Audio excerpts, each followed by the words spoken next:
Hi folks, so I thought for this video I'm going to tell a story that I've never really spoken about before since it happened.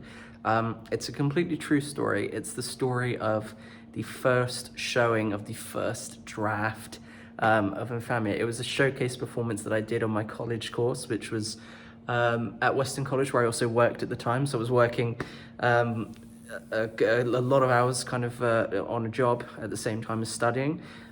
Fun times. A lot of people do it, so I'm not the only one, but I know the burn, and I'm going to kind of go back to that model if my applications for a master's program are hopefully successful. If not, otherwise I suppose I'll just be working and of course doing the company stuff on the side, which I suppose again is a similar kind of burn, but I don't know what burn's the word of the day if we've got something like that now. But I thought I'd tell this story. It's the story of that first showing, and it's also the story of the first kind of time I really got into that kind of life of putting on performance and got to the end of it. It was, I'm not going to talk too much about directing because it wasn't really directed, if you know what I mean. It was very short. It was essentially 3 showcase scenes, I believe it was. It was very short. It was very early on in kind of the version that we created. It was still, it was incredibly, it was night and day from the version that we ended up with.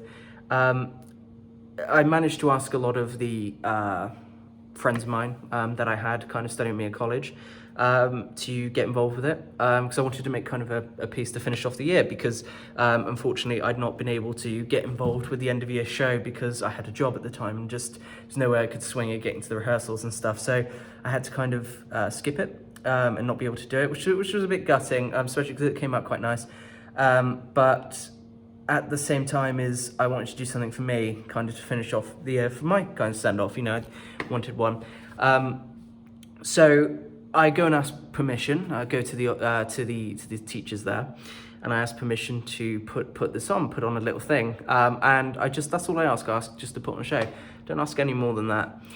Then it turns out is I make an announcement on the page. Most, of course, theatre courses have theatre pages, so I make an announcement about the show, and I mentioned that it's extremely violent, of course, which it is. Mention that it's full of language. Put like a content warning on there, because you have to do that in a modern setting, because people obviously will will express their feelings if you don't, you know. So put up this warning. Next day, come in. One of my friends who's in the show runs up to me, Joe, they're freaking out. They're absolutely wild. They had no idea you were putting that on like that. They're mental. They've read through the script like that. They've looked at it. They're really angry like that. And they went mental over it.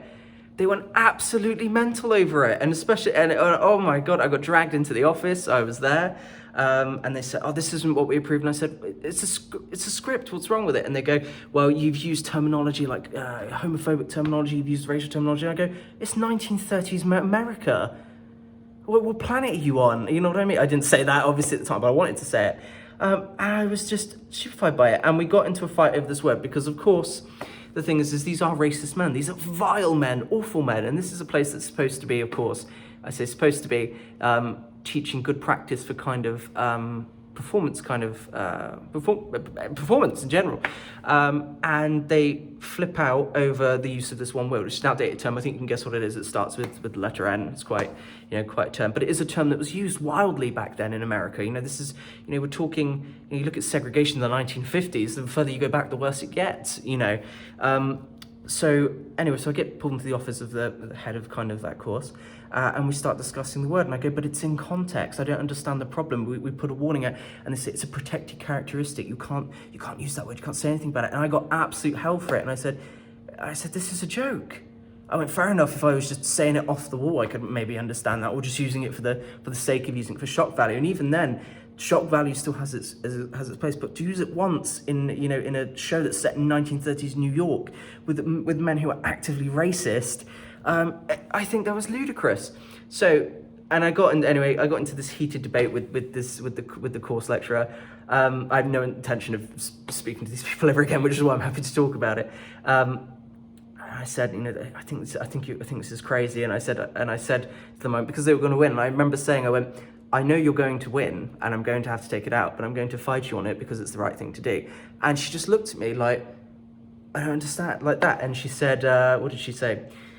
So that's really crazy that you wouldn't be able to do that in a professional setting, which is fundamentally wrong, absolutely. Providing you do a content one, you can do almost anything besides, I believe, live sex on stage. I believe that's kind of, there are of course lines, you know, if you're making an absolutely intentionally kind of racist speech or something like that, of course there's limitations there, but an in-context performance, no, that's absolutely incorrect. There's shows out there that use those words and you go far further than I'm talking about. But no, they see me, of course, and it's absolutely baffling. A lot of people, and it's the same as a lot of commotion I've had with a lot of things I write, is because I write about different cultures and that, is I get a lot of hate, not hate, but a lot of snarky judgment of people because I'm white and I'm male, which is, I think is quite crazy, considering that has nothing to do with the research, the hundreds of hours of research I pour into kind of telling those stories. But you know, people will always give hate, people always have those kinds of opinions, so you know, it's part of the job, which is something I've learned to accept. And for those writing on stage, if you're going to write material that's set in very contentious kind of times in history, prepare for it, because oh god, you get more of it than I think is even really necessary, to be honest. And I think a lot of the energy that those people put into going after you, that could go after the real people who are you know, kind of spouting that stuff as political speech, you know what I mean, which is something that I'm certainly not doing or have ever done. So I get into kind of this contention thing, and basically any excuse they could find to have a problem with it, they're going to do it. So I accept at that point, we go and do it. It's a nice little show. It's still very rooted in naturalism and stuff. You know, we hadn't developed any of the research. There was no company, there was nothing. If you know, it was literally just showing. And students loved it. Teachers from the degree courses loved it. The 3 lecturers, and I'll never forget them, and even if they watch this video, I know, I don't care if you see this or not. First lecturer refused to clap. I mean, she can disagree with that. Bear in mind, we took that word out, by the way. So the rest of it was just, there was nothing bad about it at all. There was just a couple of swear words, that was it. Refused to clap, just outright, refused to clap. Second teacher walked out because we had a prop firearm on stage. Yeah, I'm not even kidding, because no one's ever done that before, of course. And then the third teacher just never said anything about it. Those 3 teachers, that was the last time I spoke to most of them. You know, but for the rest of the teachers from the degree course, they loved it. They were throwing ideas, saying, "Oh, look at that, maybe explore this and that." And that's when I knew, stepping up to a degree course, that's where the real education for kind of what I wanted to do would be. And I'm so glad that where I study now is that attitude's there, where they embrace those things and say, if there is stuff that is controversial, we discuss it, we talk about it, and we go, how can we do that? And we use content warnings, things like that. Like, what's the actual way you would go about doing something like that? How can you do it? And even the stuff that it's meant to be shocking and stuff like that, we talk about it and go, well, I think that, well, you think that, and that's great to have a dialogue on it. Which is really good. But back there, oh, that was the reaction I got from the teachers. Students loved it. And that was the first time somebody threw that, hey, the way you kind of directed that was a bit like, it's kind of has sort of elements of a bit of Tarantino-ness about it. Tarantino-ness, if that's a term. And I said, oh, really? Like that. And it got me thinking, and I started watching, because I wasn't really that familiar with Tarantino stuff. Of course, I'd heard of him, and started watching his stuff, and it really inspired me. And I thought, oh, it's beautiful. It's just how he tells stories, how I see stories in my head. And it just feels that so I can relate to that kind of wanting to say those things in that way and wanting to use scores. And I thought, I want to do that stuff in theatre. And kind of that's where my path has taken me down. Of course, I deviate and experiment, as we have with this one, and finding my own kind of feet. But it's nice to see something in cinema that was really like, oh, really inspired me. So that was what we did. We put that on, got absolute hell for it from people before. What was ironic as well, and I think this is one of the main points, is you make something, people will give you a lot of hell while you're making it. They'll give you hell when you're talking about making it. And this isn't just performance, this is anything. And then when you pull it off, those same people will be like, I always knew you could do it. I think a lot of people can relate to that in a way. So in the end, you've just got to do it, and you've got to know who to listen to and who to ignore. The way I kind of live by it is because a lot of people, particularly since starting a company, have thrown criticism my way.